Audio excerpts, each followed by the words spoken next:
Hello peeps, it's the Hillbilly halfwit here today. How are you today?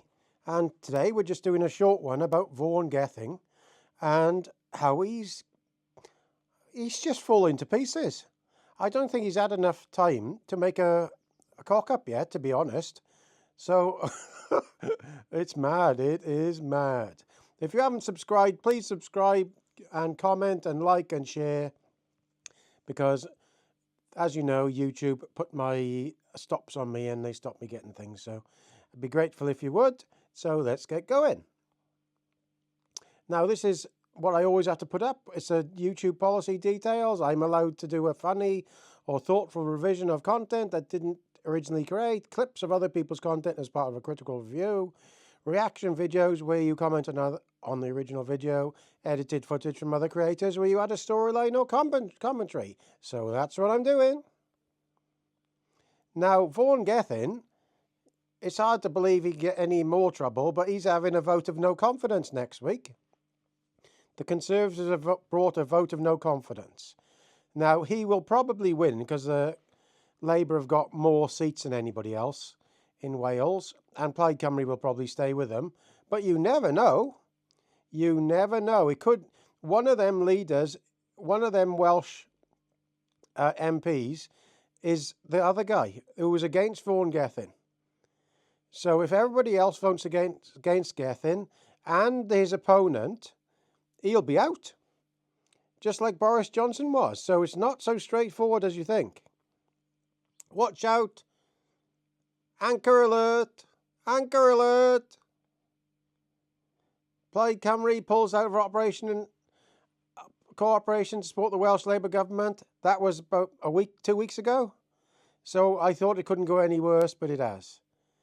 The old Turkish proverb, when a clown moves into a palace, he doesn't become a king.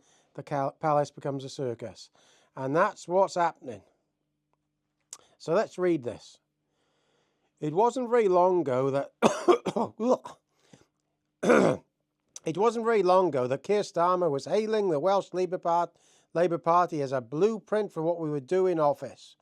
But with Vaughn gething's government crumbling by the hour, it is no surprise that Starmer has stopped praising his sister party in such gushing terms.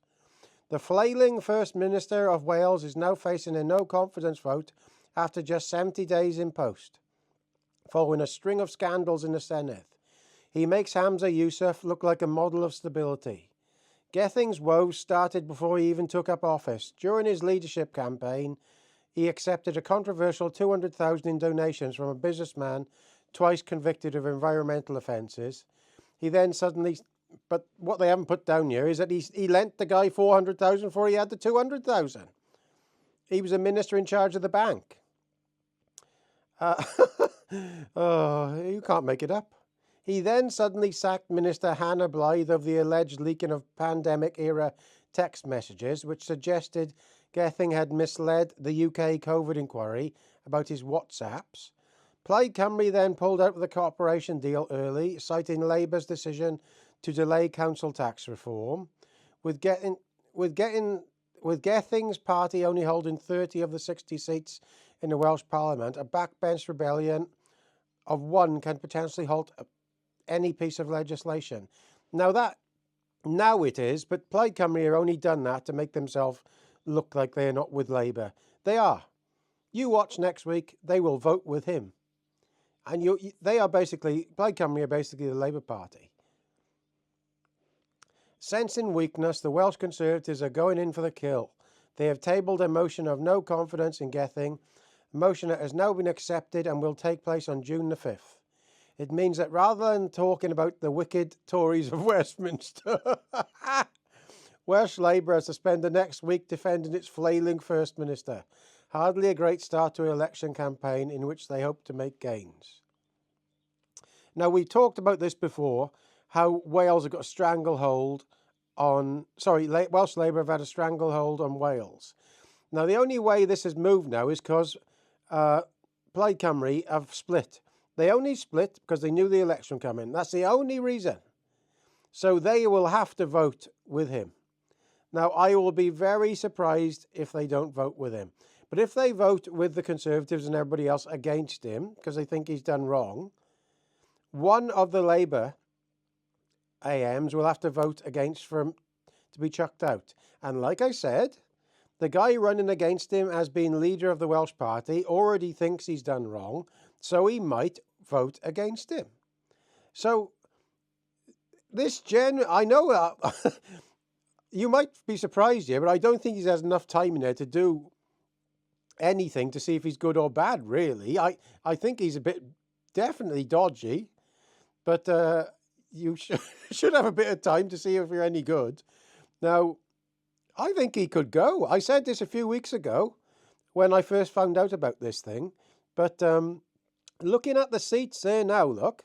So the Labour on the left, Conservatives and Plaid Cymru's, and Liberal on the right. And it's basically 30 each if everybody all votes against Labour. They won't, because they will. I'm sure Plaid Cymru will vote for Labour. Because one of them Labour ones will vote against. I am sure it'll be the one that was against him. And then one of Plaid Cymru will, or they might, what happens in the Welsh Senate is that if it's a vote and it's 30 each, the chair, which is a Plaid Cymru chair, has to vote for Labour. That's how we all get lost in this thing. So when these elections comes up, please vote against them lot, because we only need a few seats different. 1 or 2 seats would make a huge difference off Labour, and they couldn't push these things through. So I don't know really. I think we could see goodbye here. He is on a very, very sticky wicket. And when was the last time you seen a leader of a party and he might be sacked during an election? I've never seen it before. This is crazy stuff. So thank you all for listening. Comment, rate and subscribe. All the best. Gaz. And ta-da from me and Gething. Ta-da!